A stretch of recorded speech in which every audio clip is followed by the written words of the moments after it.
Olá pessoal, o primeiro tratado de divisão de terras foi firmado em 1479. Foi o chamado Tratado de Alcáçovas-Toledo. Bom, ele foi firmado ainda antes das expedições de Bartolomeu Dias, por exemplo, e ele foi entre os reis de Portugal e da Espanha, né? Ele colocava um fim à Guerra da Sucessão de Castela. Mas o que é isso? É uma guerra, né, que estava em curso no Reino de Castela, que atualmente é parte do território espanhol, e ela havia começado com a morte do rei de Castela, Henrique IV, em 1474, portanto 5 anos antes, né? E foi uma disputa pelo trono. Foi uma disputa entre a Joana, que era filha do Henrique IV, contra Isabel, que era meia-irmã do rei falecido. A Joana estava casada com o rei de Portugal, o Afonso V, e isso trouxe muitos conflitos entre os partidários de Joana e os de Isabel, que afirmavam que a coroa portuguesa estava se metendo onde não devia, entre aspas, né? Que Portugal estava se intrometendo muito nos assuntos da coroa espanhola, da coroa de Castela.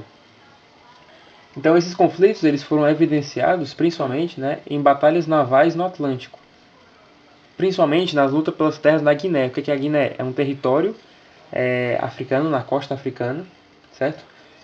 Disputado por esses dois países.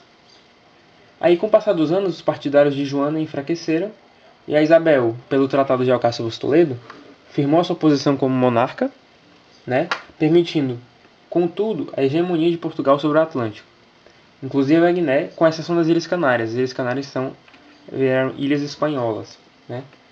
Aí Portugal ganhou Cabo Verde, a Ilha da Madeira, os Açores, tudo isso. E assim, ainda nesse primeiro tratado, que é pouco conhecido, né, que não envolvia o Brasil, ele demonstra que as duas grandes potências navais da época, sem dúvida, eram Portugal e Espanha, que mais tarde seriam os grandes descobridores. Certo? Pronto.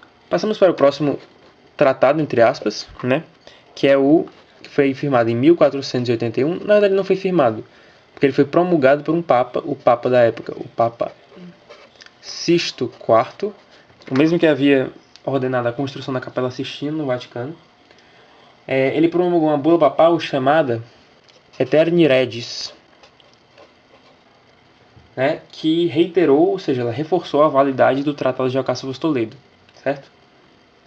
Bom, com as viagens realizadas por Bartolomeu Dias em 1486 e a descoberta da América por Cristóvão Colombo em 1492, fez-se necessário um novo tratado que dividisse as terras encontradas, né, tanto da África quanto da América.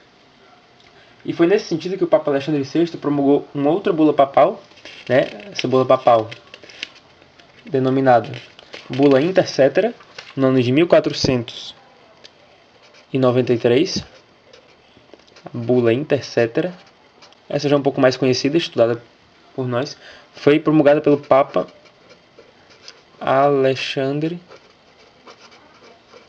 VI, certo? Ou seja, ela foi promulgada um ano depois do descobrimento da América por Cristóvão Colombo, certo?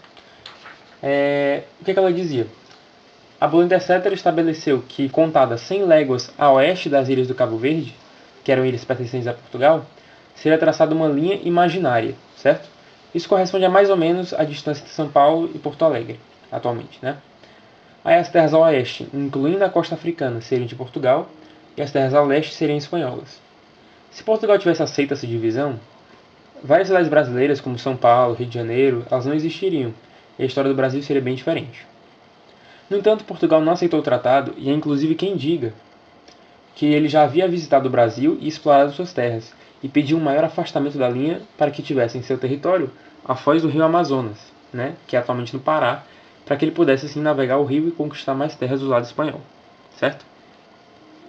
Bom, sendo isso verdade ou mentira, o fato é que em 1494, um ano depois, foi firmado um outro tratado, esse definitivo, né, que foi o Tratado de Tordesilhas. Ele aumentava a distância da linha imaginária para 370 léguas, o que incrivelmente alcançava a foz do rio Amazonas, né, que é mais ou menos um pouco mais que a distância em linha reta, né, entre Lisboa e Zurique, a cidade na Suíça, certo? Ele dividiu as terras da América e esboçou o primeiro contorno das terras brasileiras, que seriam descobertas anos mais tarde, anos mais tarde, e chamadas de Ilhas de Veracruz, certo? Uma curiosidade extra, muito interessante, é que em 1529, já bem depois, né, do descobrimento do Brasil, foi firmado um outro Tordesilhas, para dividir terras, mas dessa vez eram terras no Oriente, certo? Em 1529. Eram terras no Oriente, certo? Porque as expedições de Portugal e Espanha já haviam chegado lá, né? Ele é o chamado Tratado de Saragoça. Saragoça que é uma cidade espanhola, certo? Bom, esses foram os tratados mais importantes.